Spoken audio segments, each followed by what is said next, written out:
सूचना केवल हमारे विचार हैं, वित्तीय सलाह नहीं। निर्णय लेने से पहले खुद शोध करें। किसी भी लाभ या हानि के लिए हम उत्तरदायी नहीं हैं। आज हम देख रहे हैं कोरोमंडल इंटरनेशनल लिमिटेड के क्वार्टर 2024 Q4 की फाइनेंशियल परफॉर्मेंस। स्टार्टिंग में कंपनी ने दिखाया है कमजोर year over year sales decline around -28.55%, मगर पिछले क्वार्टर से इसमें थोड़े से चेंजेस आए हैं अराउंड -28.39%।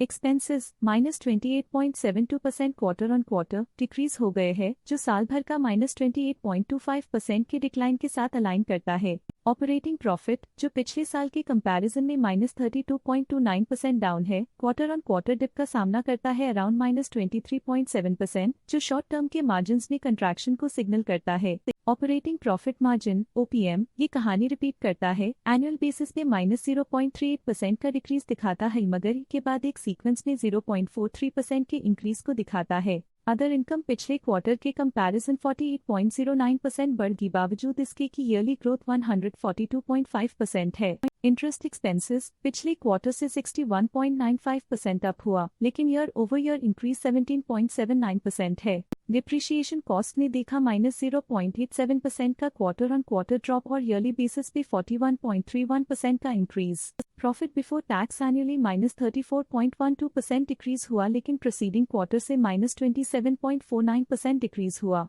पिछले साल के कंपैरिजन में टैक्स एक्सपेंसेस की परसेंटेज ऑफ प्रॉफिट्स डिक्रीज होकर -0.58% हो गई है, और ये और भी नोटिसेबल है क्योंकि क्वार्टर ऑन क्वार्टर में 0.26% का इंक्रीज देखा गया। नेट प्रॉफिट ने ईयर ऑन ईयर -33.49% का डिक्लाइन दिखाया, लेकिन लास्ट क्वार्टर से -28.14% का कंट्रैक्शन देखा। अर्निंग्स पर शेयर (EPS) ने ईयरली -34.96% का डिक्रीज देखा गया, लेकिन 3 मंथली में -30.48% की गिरावट भी नजर आई। कोरोमंडल इंटरनेशनल लिमिटेड के क्वार्टर 2024 Q4 फाइनेंशियल स्नैपशॉट को रिव्यू करते हुए कुछ मुख्य ट्रेंड्स सामने आए हैं, जो कंपनी की परफॉर्मेंस पे रोशनी डालते हैं। सेल्स में एनुअली -28.55% का डिक्रीज देखा गया, हालांकि पिछले क्वार्टर से थोड़ी सी गिरावट हुई है अराउंड -28.39%। एक्सपेंसेस पिछले साल के कंपैरिजन -28.25% से डिक्रीज हो गए हैं, जबकि क्वार्टर ऑन क्वार्टर -28.72% का डिक्रीज देखा गया।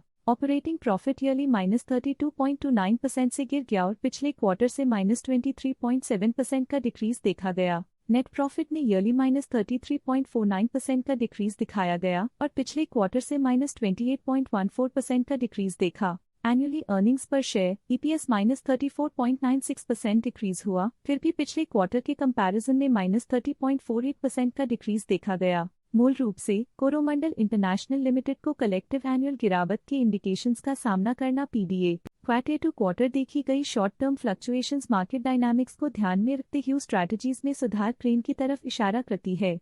आज के लिए फाइनेंशियल सेक्टर में इतना ही। स्टॉक लेटेस्ट न्यूज अपडेट के लिए चैनल को सब्सक्राइब करें और वीडियो को लाइक एंड शेयर करें।